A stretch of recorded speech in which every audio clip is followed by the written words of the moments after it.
로마서 9장 1절에서 13절 말씀입니다. 로마서 9장 1절에서 13절 말씀, 주님의 귀한 말씀 우리 한 절씩 교독합니다. 내가 그리스도 안에서 참말을 하고 거짓말을 아니하노라.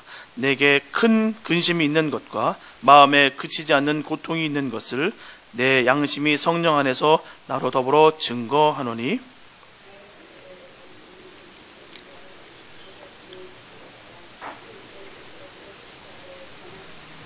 저희는 이스라엘 사람이라 저희에게는 양자됨과 영광과 언약들과 율법을 세우신 것과 예배와 약속들이 있고, 조상들도 저희 것이요 육신으로 하면 그리스도가 저에게서 나셨으니 저는 만물 위에 계셨으니, 또한 하나님의 말씀이 폐어진 것과 같이 않도다. 이스라엘에게서 난 그들이 다 이스라엘이 아니요 또한 아브라함의 씨가 다 그 자녀가 아니라 오직 이삭으로 난 자라야 내 씨라 칭하리라 하셨으니, 곧 육신의 자녀가 하나님의 자녀가 아니라 오직 약속의 자녀가 씨로 여김을 받느니라. 약속의 말씀은 이것이라. 명년 이때에 내가 이르리니 사라에게 아들이 있으리라 하시리라. 이뿐 아니라 또한 리브가가 우리 조상 이삭 한 사람으로 말미암아 잉태하였는데 그 자식들이 아직 나지도 아니하고 모든 선이나 악을 행하지 아니한 때에 택하심을 따라 내는 하나님의 뜻이 행위로 말지 않고 오직 부르시는 이에게 말미암아 서게 하려 하사 리브가에게 이르시되 큰 자가 어린 자를 섬기리라 하셨나니. 다시 있습니다.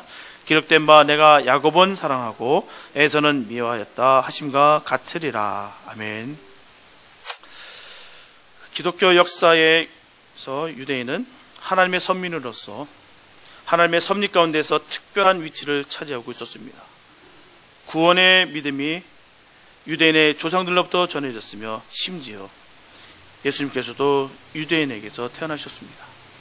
하지만 저들은 예수님을 끝끝내 배척하고요 비참하게 십자가에 처형합니다. 사도 바울은 오늘 본문에서 하나님의 아들을 죽인 유대인들의 구원의 문제를 논의하고 있습니다.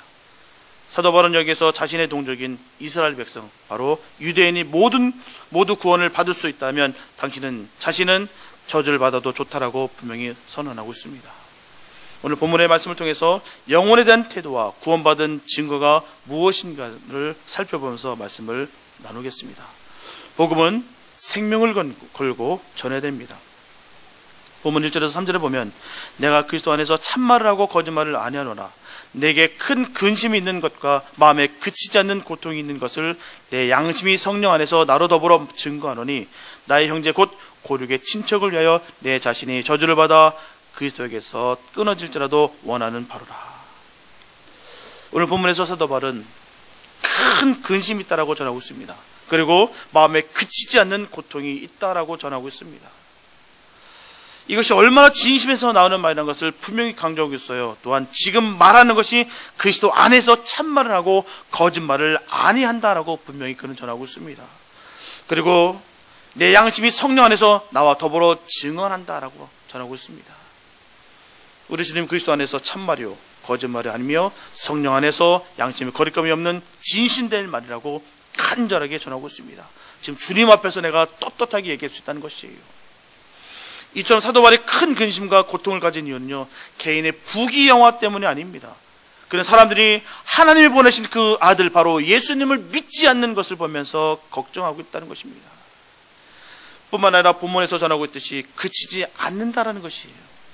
이 말씀은요, 얼마 동안 걱정하다가 그냥 그만두려고 해도 이게 그만둘 수 없이 계속해서 지금 그 마음속에서 계속 번뇌가 이루어지고 있고요, 밤낮으로 지금 할 것 없이 그의 고통이 계속돼서 진행되고 있다는 사실입니다.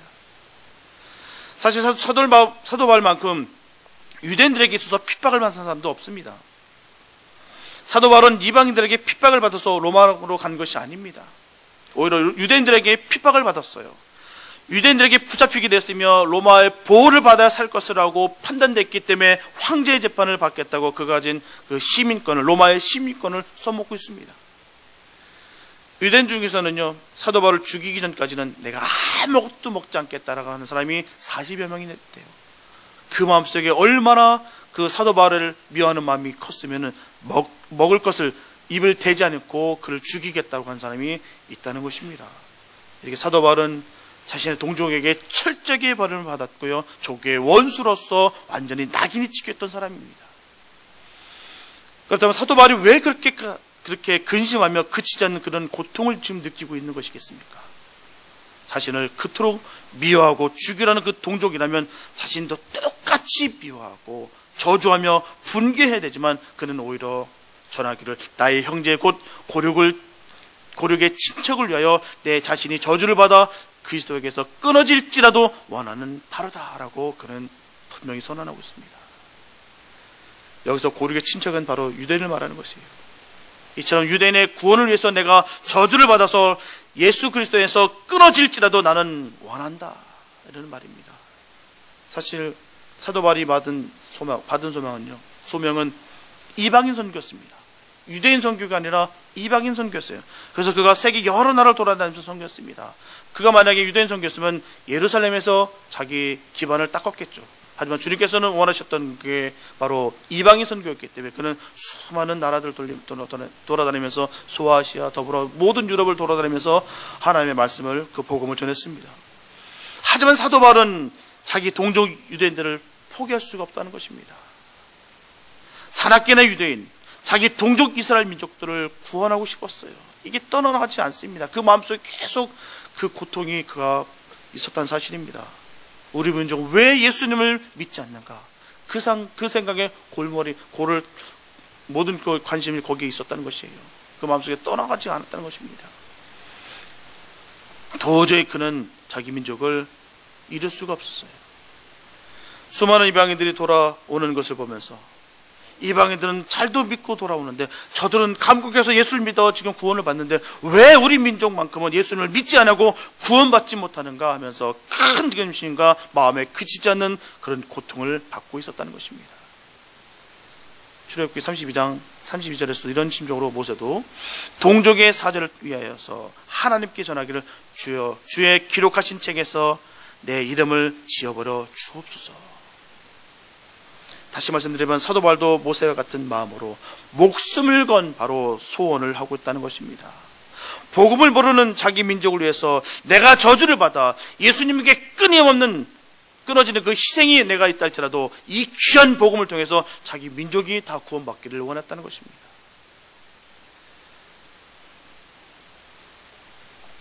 사실 이런 말은요, 아무나 할 수 있는 말이 아닙니다. 대부분의 사람들은요, 다른 사람들은 하늘나라, 주님의 나라 가지 못할지라도 나는 들어가야 된다. 다른 사람들이 안 들어간다 할지라도 나는 하늘나라 꼭 포기할 수 없다. 난 들어갈 수 있다. 들어간다. 보통 이렇게 말합니다.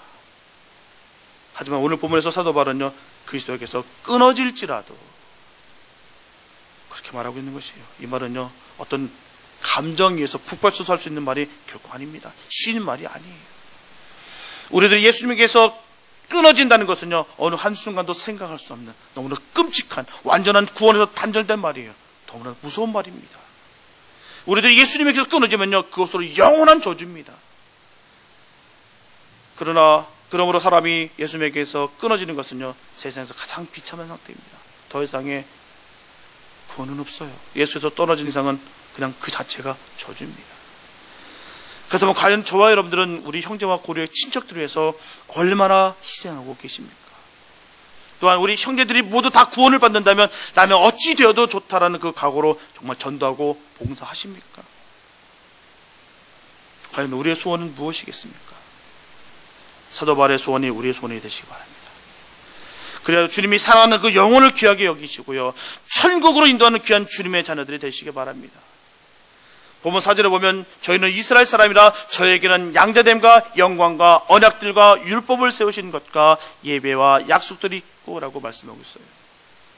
사도 바울이 애통하는 것은요, 자기 동족이 이스라엘이라는 그 이름을 얻어서 하나님의 특권을 받았는데도 불구하고 그에 합당한 삶을 전혀 살지 못하고 있다는 것입니다. 본문에서는 먼저 이스라엘이 하나님부터 받은 특권에 대해서 분명히 설명하고 있습니다. 사도 바울은 이스라엘의 특권을 6가지로 나눴어요. 그것은 하나님의 양자됨과 영광과 언약들과 율법과 예배와 여러 가지 약속들입니다. 하나님은 이스라엘에게 장자의 명분을 주어서 하나님의 양자로 삼으셨어요. 출애굽기 4장 22절에 보면 여호와의 말씀에 이스라엘은 내 아들 내 장자라 라고 전하고 있습니다. 내 장자래요. 그리고 특별히 이스라엘 백성들에게 하나님의 영광을 나타내 보이셨습니다. 또한 이스라엘의 하나님으로 영원히 함께 계시겠다라고 언약과 이 언약의 징표인 그 율법을 주셨습니다. 이에 따라서 이스라엘 백성들은 다른 민족들과 구별되어 하나님을 섬기며 예배할 수가 있었다는 것입니다. 그런 권한을 가졌다는 것이에요. 6가지 특권들 가운데 마지막으로 열거된 여러 가지 약속들 중에는요, 바로 메시아를 보내주시겠다는 중요한 약속이 포함되어 있습니다. 하나님이 저는 이스라엘 백성들에게 구원의 축복과 더불어 영광의 그 메시아를 보내주시기로 분명히 약속하셨습니다. 하지만 막상 메시아가 세상에 오셨을 때는요, 영접한 것은 바로 이스라엘 백성들의 그런 민족들이 아니었어요. 그들 메시아를 알아보지 못했을 뿐만 아니라 음해하고 대적하고 십자가에 죽였습니다. 사도 바울의 근심과 고민은 바로 이 때문이에요. 자신의 동정이 메시아를 배격하고 구원에 동참하지 않는 것을 볼 때 사도 바울은 심히 고통스러울 수밖에 없다는 것입니다. 분명 이스라엘 민족들은 메시아를 기다려왔어요.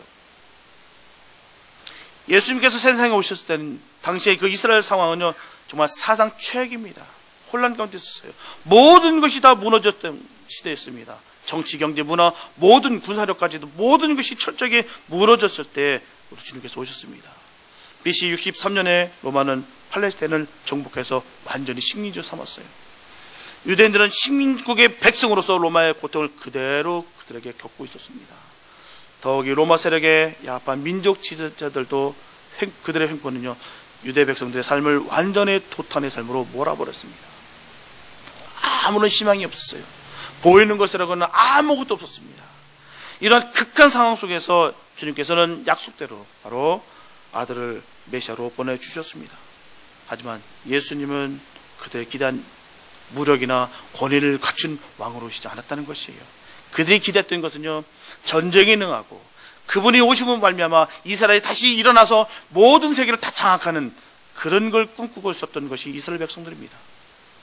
하지만 예수님께서는 오실 때는 그런 모습이 아닙니다. 지배자가 아닌 바로 섬기는 자의 모습으로 오셨습니다. 그리고 하나님의 나라의 모형을 보여주셨고요, 복음을 선포하셨습니다. 이런 예수님을 믿고 영접한 것은 사회적으로 인정하지 못하고 정말 천대받았던 바로 병자와 세례와 창녀와 어린아이 같은 사람들 뿐이었습니다. 그러다 보니 신실한 신앙으로 자처했던 그 숱한 유대인들은 세상에 오시는 그 하나님을 알아보지 못하고 배척했어요. 이스라엘은 그토록 긴 세를 기다리는 그 메시아를 배격함으로 말미암아 헤어날 길이 없는 모순에 빠져버립니다. 하나님은 처음 이스라엘을 선택했던 그 사랑으로 이스라엘이 돌이켜 예수님을 영접하기를 기다리셨습니다.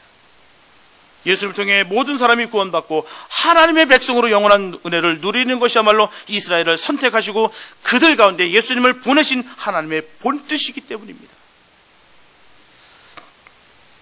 필리미안 씨라는 유명한 신학자가 있어요. 이분이 한날은 어항을 청소를 하는데요, 너무 녹조가 끼니까 계속 이 상태에 가면 물고기가 다 죽습니다. 그래서 어항 청소를 해서 물고기를 건져냈는데요, 물고기가 파닥파닥 뛰면서 그 눈빛을 보니까 굉장히 자기한테 원망하는 눈빛이더래요. 근데 이 필리미안 씨 본인은 지금 어항을 청소 안 하면 이 물고기는 다 죽거든요. 근데 이 고통, 그 조금에 있는 그 고통을 잠시만 또 맑은 물 속에 들어가서 이제는 편하게 살 것을 그 필리미안 씨는 아는데 이 물고기들은 전혀 모르는 거예요. 원망하고 있다는 것입니다. 이 모습을 보고서 이게 바로 우리들의 모습이구나. 우리를 건져내 주시고 우리를 살리시고 하는데 우리는 그 뜻도 모르고 하나님을 원망하고 불평하고 지금 있는 모든 상황에 대해서 미워하고 그런 모습이 우리들의 모습이구나 라고 그런 전하고 있습니다. 바로 우리들의 모습이에요. 우리 주님께서 우리를 건져내 주시고 구원 가운데 우리 세웠는데도 불구하고 우리는 그 모든 그 사랑을 까맣게 있습니다. 조금만 힘들고 어려움이 있으면 바로 고통과 그 고난 때문에 주님을 원망할 때가 얼마나 많은지요. 우리가 전도할 때도 보면 알 수 있어요. 참 좋은 곳으로 영생을 우리가 선포하고 복음을 선포하는데도 불구하고 정말 한 영혼을 건진다는 게 참 어렵습니다. 우리가 가장 힘들고 마음속이 아픈 것은요, 사람이 오해를 받을 때 참 난감하고 고통스럽습니다. 좋은 것으로 인도했지만 역으로 손가락질 받고요, 욕을 받을 때 속이 상하고 마음이 아프다라는 것이에요. 사도 바울의 심정이 이렇다는 것입니다. 철저한 동족의 무시와 외면과 핍박은 그는 말로 표현할 수 없을 정도로 많이 받았습니다. 오늘 본문에서 사도 바울이 자기 동족의 구원의 문제에 대해서 그토록 처절한 탄식과 갈망을 그대로 표현하고 있어요. 자기는 정말 주를 위해서, 또한 이 백성들을 위해서 선포했지만 이 백성들은 핍박하고 미워하고 철저하게 무시하고 그런 가운데 사도 바울이 놓여졌다는 사실입니다. 저 어른들은 주변의 이웃들을 바라보면서 이런 영적인 고통이 있어야 될 줄 믿습니다. 사실 믿지 않는 영혼들을 바라보면요, 정이 가지 않을 때가 참 있어요. 정말로 영혼을 구원할 때 보면 참 힘듭니다. 때로는 우리가 무시를 당하고요, 외면을 당하면서 또한 봉변을 당할 수도 있어요. 구원을 받아 천국에 가기를 바라는 것뿐인데도 불구하고 죽이는 줄 알고 달려움을 받는 때가 참으로 많습니다. 참 주님을 전하는 것이 쉽지가 않아요. 당연한 사실입니다. 사단의 자녀라 사단이 가만히 있을 수가 없어요. 자기 자식을 뺏기는데 가만히 있을 부모가 어디 있겠습니까? 바로 똑같다는 것입니다. 사단은 자기 자식을 뺏기지 않으려고 지금도 영적인 엄청난 전투 가운데 우리가 있다는 것이에요. 하지만 그렇다 할지라도 우리는 그들을 바라보면서 아파할 이유가 분명히 있습니다. 하나님께서 그들을 바라보시면서 아파하십니다. 우리는 그래서 그 영혼들 건지기 위해서 우리가 달려가는 것이에요. 우리가 왜 합니까? 그 힘든데 내가 왜 합니까? 그냥 나 혼자 그냥 예수 잘 믿고 나 혼자 그렇게 편하게 잘 살면 되는 것이지, 욕 먹을 것도 없이 나만 잘 맞고 잘 살고 그대로 지켜나가면 되는 것이지, 그게 아니라 우리 주님을 마음을 알기에 우리가 가만히 있을 수가 없다는 것입니다. 이처럼 성숙한 성도는요, 하나님의 마음을 아는 자입니다. 하나님의 뜻을 아는 자가 바로 성숙한 성도예요. 우리가 그런 마음 아시기 바랍니다. 우리가 주님께서 그 영혼들을 바라보면서 얼마나 안타까워하시고 얼마나 아파하시는 그 마음을 우리가 깨닫기를 원합니다. 우리 삶에는 사도 바울이 느꼈던 그 영적인 아픔이 반드시 있어야 될 줄 믿습니다. 만약 우리가 이런 영적인 아픔을 느끼지 못하고 산다면요, 우리는 온전한 신앙을 가졌다 우리가 말할 수가 없어요. 자신의 가족의 영적인 문제 때문에 가슴 아파하면서 눈물 흘려본 사람만이 가족의 사랑을 말할 자격이 있습니다. 그리고 교회의 영적인 문제 때문에 가슴을 치며 눈물을 흘려본 사람만이 교회의 사랑을 말할 자격이 있으며, 이웃을 바라보면서 하나님께서 느끼시는 그 아픔을 느낄 때 우리는 성숙한 신앙으로 나아가고 있다고 우리는 말할 수가 있습니다. 그러면 저 여러분들은 가족의 영적인 문제를 위해 눈물 흘리시기 바랍니다. 그리고 교회를 위해서 가슴을 치며 눈물을 흘리시기 바랍니다. 그리고 하나님의 마음을 가지고 세상을 바라보는 성숙한 성도가 다 되시기를 예수님의 이름으로 축복합니다. 두 번째, 예수 외에 다른 구원은 없습니다. 만약에 율법만으로도 우리가 구원을 받을 수가 있다면요, 예수님은 필요 없습니다. 이스라엘 백성들도 구원받기 위해서는요, 예수 그리스도가 필요한 백성이에요.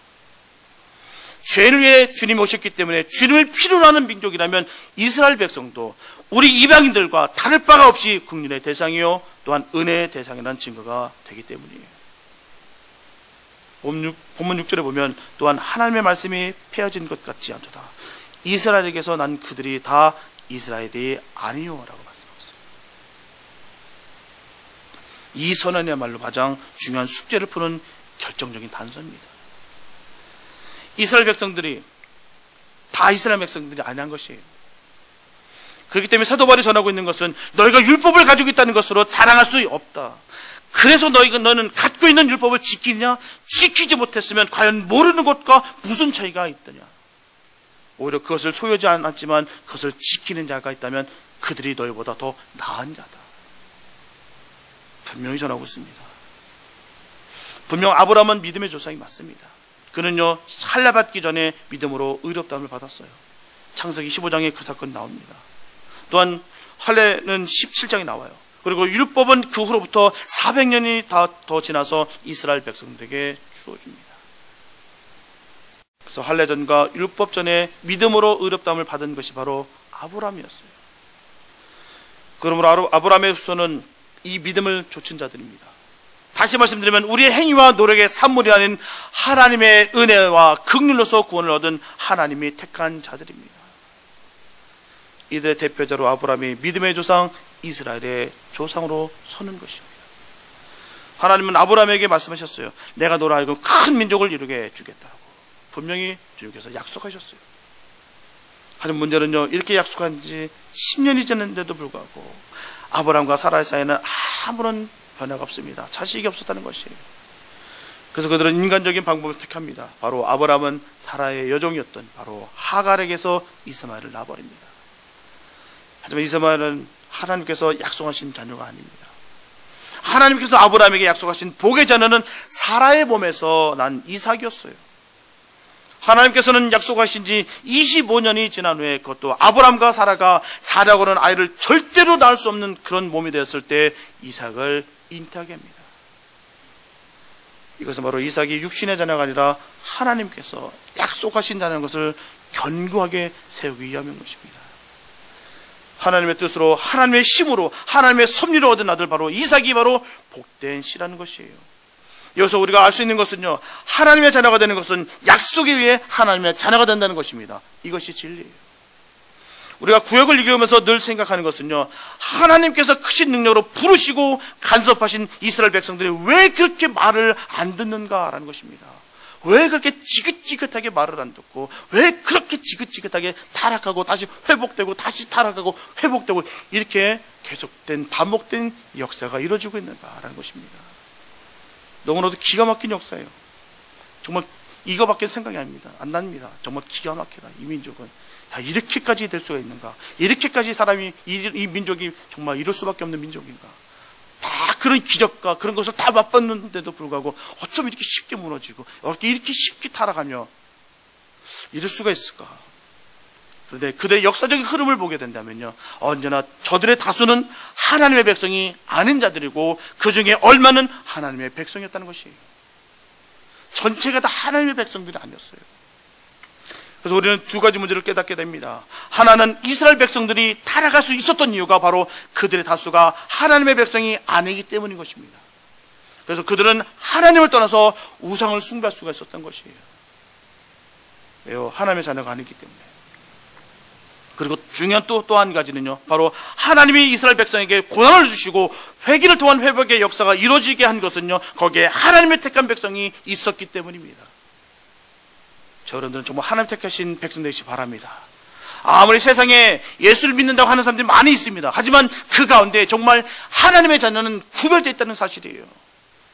명심하시기 바랍니다. 우리가 자칫 내 스스로 자꾸 착각 속에서 있다가 마지막 그날 주님께서 날 몰라고 하실 때 얼마나 무서운 말입니까? 저는 그 말만 들으면 지금도 무섭습니다. 내가 정말 주님 안에서 내가 바로 서 있는지, 정말 내가 주님의 자녀로 된 삶을 정말 살고 있는지 정말 부들부들 떨릴 때가 있어요. 바로 세워져야 되기 바랍니다. 세상에 많은 성도들, 많은 교인들은 많아요. 하지만 성도는 많지가 않습니다. 우리 교회 모든 분들은 성도 되시기 바랍니다. 하나님께서 주신 그 복을 누리면서 늘 승리하시기 바랍니다. 내가 너로 인해서 내가 기쁘고 내가 너로 인해서 내가 모든 것을 다 주었다. 그런 복이 임하시길 원합니다. 그 확신만 있다면 우리는 언제 어디서도 우리는 넘어지지 않습니다. 세상에 비교할 수 없는 그 기쁨과 은혜가 있기 때문에 우리는 결코 넘어지지 않는다는 것이에요. 그런 성도의 삶을 사시기 바랍니다. 이 말씀을 증거하고 있는 말씀이 바로 고린도전서 10장 1절에서 5절 말씀이에요. 형제들아, 너희가 알지 못하기를 내가 원치 아니하노니 우리 조상들이 다 구름 아래 있고 바다 가운데로 지나며 모세에게 속하여 다 구름과 바다에서 세례를 받고 다 같은 신령한 식물을 먹으며 다 같은 신령한 음료를 마셨으니 이는 저희를 따르는 신령한 반석으로부터 마셨음에 그 반석은 곧 그리스도시라. 그러나 저희의 다수를 하나님이 기뻐하지 아니하신 고로 저희가 광야에서 멸망을 받았느니라. 명확한 증거입니다. 다수가 아니었대요. 다수가 하나님을 따르는 자가 아니었대요. 다수가 하나님의 기쁨을 된 삶이 아니었대요. 너무너무 무서운 말씀입니다. 이스라엘 백성 중에 하나님이 택하신 자들과 택하지 않는 자들이 섞여 있었다는 것이에요. 그 와중에 하나님의 백성이 아닌 자가 더 많았다라고 분명히 전하고 있습니다. 하나님의 자녀가 된다는 게 얼마나 어려운데요. 꼭 되시기 바랍니다. 예. 많은 사람들 가운데 우리 주님이 택하신 자가 있다니까요. 우리가 그런 사람 되시기 바랍니다. 저들의 다수가 거기서 멸망을 받았다고 분명히 말씀하고 있습니다. 우리가 군중 심리에 휩쓸려서 나도 그런 사람이 맞아, 나도 주님의 자녀 같아, 그렇게 그럭저럭 살다가 아닌 그 다수에 속하면 어떻게 되겠습니까? 그럴 때 저는 두렵습니다. 하나님, 과연 내가 다른 거 다 버릴지라도 하나님 이 믿음만큼 꼭 갖고 가겠습니다. 마지막 그날 나 칭찬받기 원합니다. 이게 우리 삶이 되시기 바랍니다. 그러므로 기억해야 되는 것은요, 이스라엘에서 났다고 해서 모두 다 이스라엘은 아니라는 것이에요.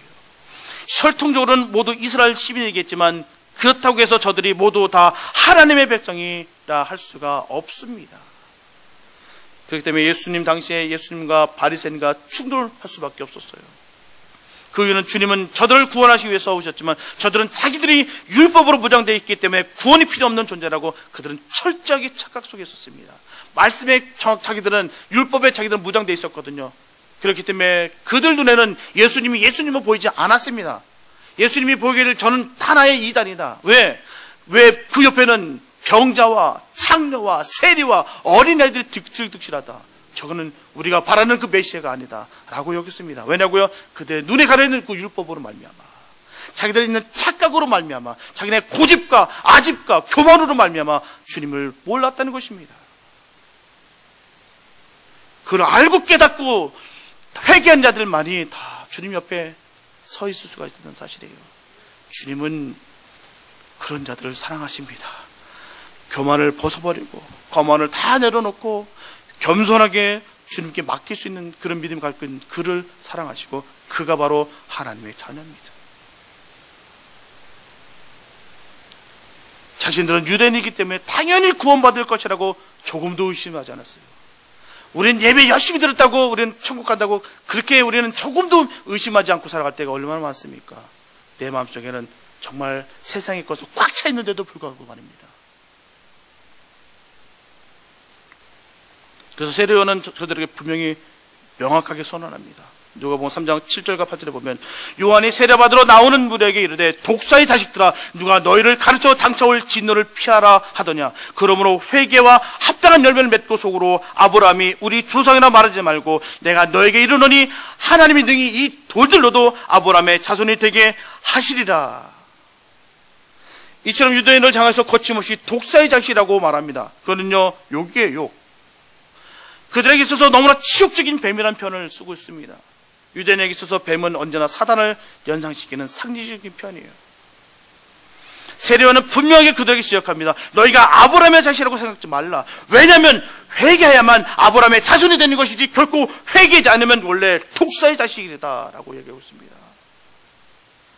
분명히 예수님께서 말씀하시기를 구원의 조건은 무슨 특권을 가지고 있지 않다고 분명히 전하고 있습니다. 구원은 하나님의 은혜와 국률과 능력을 따라 얻는 것이에요. 우리의 신분과 노력과 무슨 결정의 산물이 아닙니다.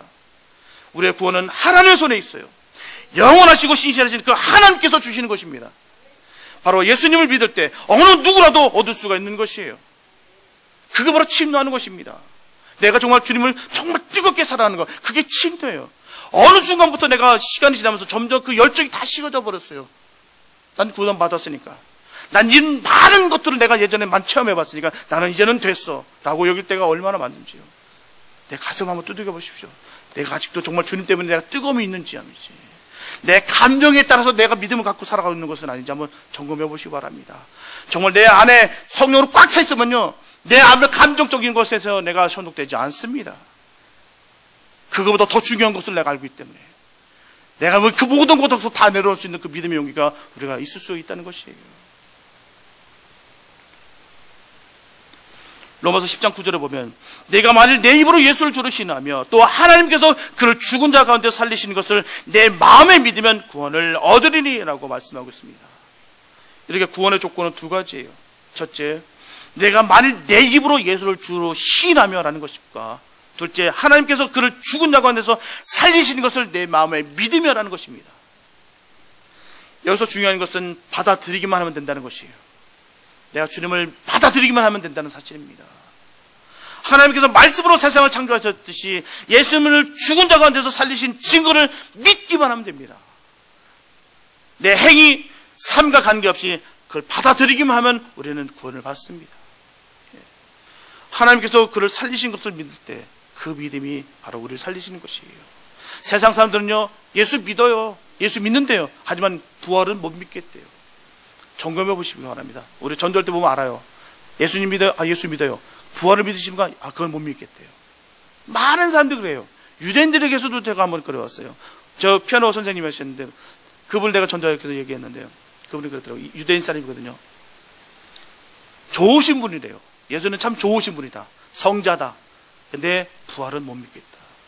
이 부분에 딱 걸리더라고요. 우리가 예수님을 살리셨던 그 하나님을 믿는 것, 주님께서 부활하셨다는 걸 믿는다는 것이 바로 믿음의 증거입니다. 여러분들은 정말 그 부활의 주님을 믿으십니까? 그 믿음을 꼭 간직하시기 바랍니다. 이게 우리를 살리시는 거예요. 이게 우리를 건져내시는 것입니다. 골로새서 2장 12절과 13절을 보면 너희가 세례로 그리스도와 함께 장사된 바 또 죽은 자들 가운데서 그를 일으키신 하나님의 역사를 믿음으로 말미암아 그 안에서 함께 일으키심을 받았느니라. 또 너희가 너희의 범죄와 육체의 무할례로 죽었던 너희를 하나님이 그와 함께 살리시고 우리에게 모든 죄를 사하시고라고 분명히 말씀하고 있습니다. 이렇게 내가 죽는 것, 이것이 예수님께서 내 주인이 되는 것입니다. 이것이 바로 세례예요. 하지만 요즘 천대교회에서 세례가 꼭 면죄부처럼 위험성을 가지고 있다는 것입니다. 물에 들어서 장사 지내는 것이 아니라 단순히 물로 씻기려고만 하는 것 같습니다. 다시 말씀드리면 내가 예수와 함께 죽어 장사 지내는 바 되는 것이 아니라 예수님께서 내 대신 죽으심으로 내 죄를 씻으려고만 예수님께서 희생하는 것만 우리가 강조하고 있다는 것입니다. 이것은 회개하지 않고 믿기만 하는 죄인의 성향, 경향을 그대로 반영하고 있는 것이에요. 회개 없는 믿음과 세례는 위험한 반쪽짜리 진리입니다. 마가복음 1장 15절에 보면 때가 찼고 하나님 나라가 가까웠으니 회개하고 복음을 믿으라 라고 분명히 말씀하고 있습니다. 분명히 예수님이 외치신 구원의 조건 딱 두 가지예요. 바로 회개와 믿음입니다. 이게 없으면 우리는 구원이 없습니다. 그래서 은혜 받고 부르심 받고 겸손하여 엎드린 사람에게 나타나는 큰 증거는 세상을 사는 것보다 하나님을 사랑하는 것입니다. 본문 13절에 보면 기록된 바 내가 야곱은 사랑하고 에서는 미워했도다 하심과 같으리라고 말씀하고 있어요. 이 말씀은요 말라기서 1장 2절과 3절 말씀을 그대로 인용한 말씀이에요. 여기서 에서를 미웠다고 말씀하시고 있는데요, 그 의미는 바로 주님보다 세상을 더 사랑하는 자를 미워하시겠다는 말씀이에요. 어떤 분들은 이 말씀 많이 해요. 어떻게 하나님께서 태어나지도 않는 그 에서를 미워하시고 야곱을 또 사랑하시고, 이건 너무 편협한 거 아니냐, 이렇게 얘기하시는 분들도 있습니다. 우리가 바로 지혜가 있어야 돼요. 우리가 항상 어떤 삶을 사느냐에 따라서 우리 주님께서 나를 사랑하시고 나를 미워하신다, 그런 개념이 명확하게 있어야 됩니다. 에서를 태어나기 전부터 미웠던 게 아니라 에서와 같은 삶을 살면 미워하시겠다고 우리에게 주님께서 말씀하시는 것이에요. 성경은요 우리에게 주신 말씀이에요. 우리가 읽어서 우리가 깨닫는 것입니다. 누가복음 14장 26절에 보면 물은 내게 오는 자가 자기 부모와 처자와 형제와 자매와 및 자기 목숨까지 미워하지 아니하면 능히 나의 제자가 되지 못한다라고 분명히 우리 주님께서 말씀하셨습니다. 여기서 전하고 있는 미움은요 정말 자기 부모를 미워하는 것이 아니고요, 예수님을 모든 것 위에 더 사랑하며 더 우선권을 두라는 것입니다. 가장 사랑하는 것보다 더 주님을 사랑하는 말씀이에요. 결국 부모와 처자와 형제자매 자기 목숨을 미워하라는 것이 아닙니다. 그러므로 오늘 본문에서 전하고 있는 그 미움이라는 것은요 세상을 더욱 사랑하는 것을 주님께서 결코 미워하시겠다는 것입니다. 나보다 예수님을 더 사랑하는 것이 중요합니다. 나보다 주님을 더 사랑하시기 바랍니다. 그 어떤 것보다도 주님을 더 사랑하시기 바랍니다. 그게 우리 주님께서 기뻐하시는 일이세요. 정함이 있는 믿음이 참 중요합니다. 내가 정말 주님을 믿기로 내가 달려들었으면요 정말 제대로 믿으시기 바랍니다. 하나는 세상 편에, 하나는 주님 편에 다리를 가장 찢지 마시고요, 주님 편에 완전히 서시기 바랍니다. 정함 있는 우리 믿음이 있어야 돼요. 예수를 믿으면요 제대로 믿으시기 바랍니다. 믿음의 결단을 반드시 요구하시고 계신다는 사실이에요. 주님의 사랑은 그 무엇보다 더 사랑하는 사랑으로 우리를 사랑하셨습니다. 사랑한다면 싫어하는 일만 하지 않는 것에 만족하는 것이 아닙니다. 그가 좋아하는 일을 해야 사랑한다고 우리가 할 수가 있어요. 주님께서 좋아하는 일을 해야 주님과 화목의 자리까지 우리가 갈 수가 있는 것입니다. 내가 정말 사랑하는데요, 내가 정말 사랑하는 연인인데 내가 저 사람이 싫어하는 일만 안 하면 됐어 라고 하시는 분이 누가 있겠습니까? 저 사람이 좋아하는 게 내가 무엇인지 찾고 구해서 그 사람이 좋아하는 일을 하게 되어 있습니다. 거기에 있다는 것이에요. 내가 정말 주님을 사랑한다? 주님이 기뻐하는 일을 우리를 찾고 구할 줄 믿습니다. 입으로 구하는 사랑은 아닙니다. 입으로 지는 십자가 의미가 없습니다. 주님이 기뻐하는 일을 우리가 하는 것이에요. 여기서 복을 받는 진정한 의미를 우리가 깨달을 수가 있습니다. 주님은요, 주님께서 기뻐하는 사람에게, 기뻐하는 일을 하는 사람에게 복을 주십니다. 우리는요 복을 받아야 돼요. 어떤 분들은 기복신앙은 나쁜 거예요. 왜냐고요? 그 복이 하나님보다 더 사랑하는 사람들이 많거든요. 그러나 그 복보다도 우리가 하나님을 더 사랑해야 될 줄 믿습니다. 하나님을 더 사랑하면요 그 복은 따라오게 되어 있어요. 내가 하나님께 기뻐하는 일을 하게 되면 그 복은 우리에게 오게 되어 있습니다. 우리가 움켜질 때 더 많은 것을 더 뺏겨버려요.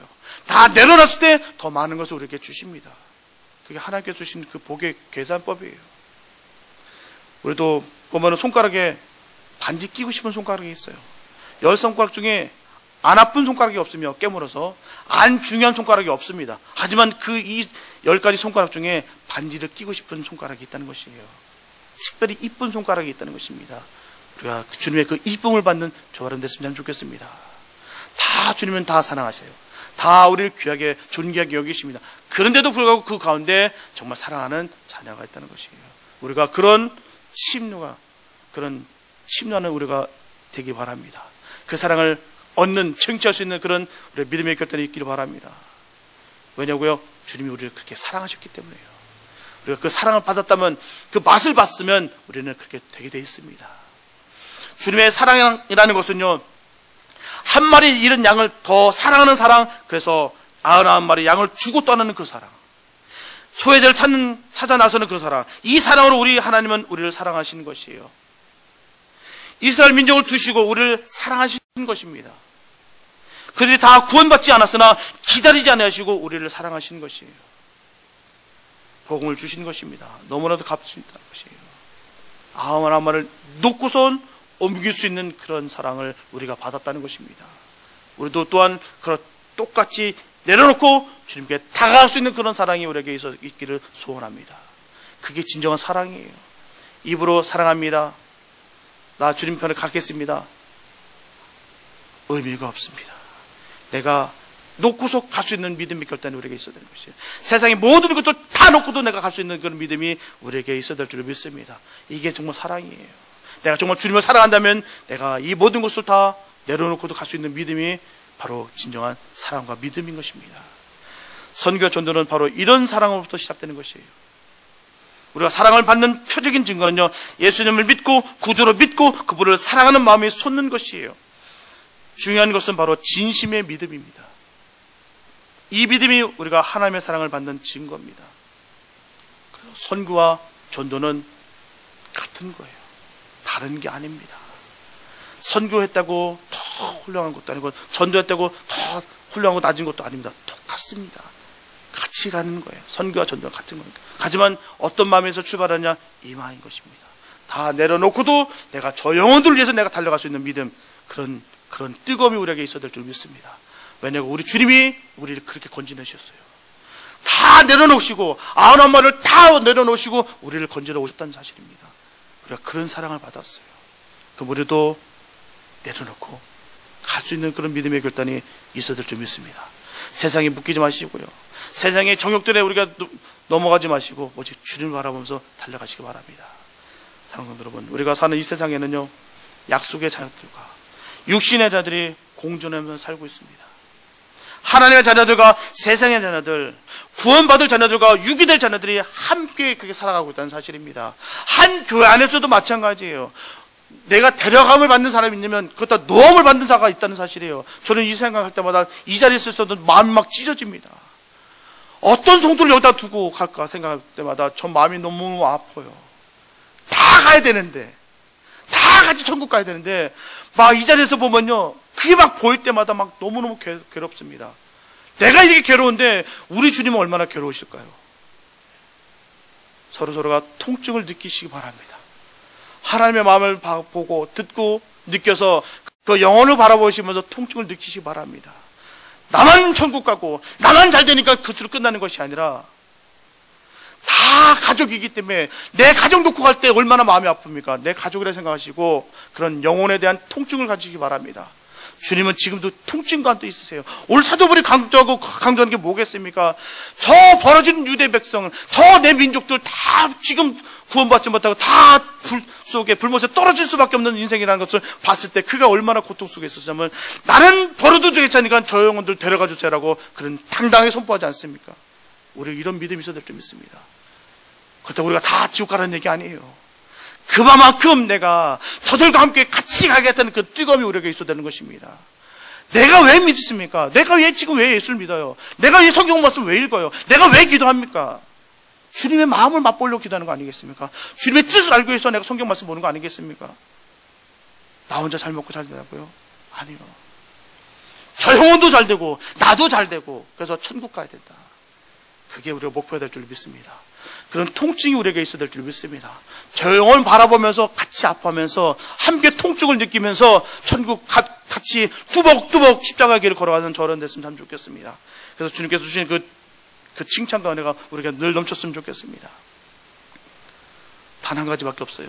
우리가 천국 가는 건 단 한 가지 없습니다. 그 영혼을 구원한 그 예수를 믿는 것밖에 없어요. 그 믿음으로 말미암아 우리가 주님 그 믿음 가운데 우리가 함께 지금 천국 가는 그런 복이 우리에게 임하기를 원합니다. 그래서 이 말씀은 온전히 믿으셔서 더 이상 우리 모두가 약속의 자녀, 하나님의 자녀, 그리고 구원의 자녀들이 다 되시기를 예수님의 이름으로 축원합니다. 기도합니다.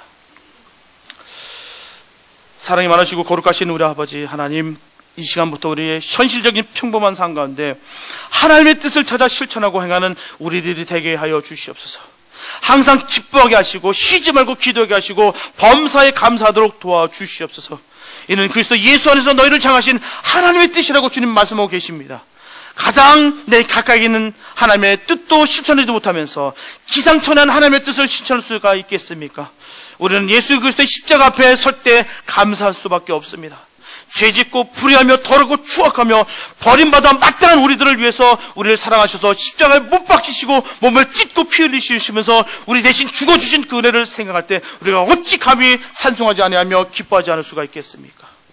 우리를 구원해 주신 주님, 그 하나님의 그 크신 사랑과 예수님의 그 큰 은혜를 생각할 때 우리는 감사할 수밖에 없습니다. 하나님 아버지, 기뻐하고 감사하도록 인도하여 주시고 도와주시옵소서. 주님께서 그토록 사랑하신 그 영혼을 바라보면서 주님과 함께 더불어 통증을 느낄 수 있는 우리 되게 하여 주시옵소서. 늘 주님과 함께 그 모든 사역을 우리가 감당하기 원합니다.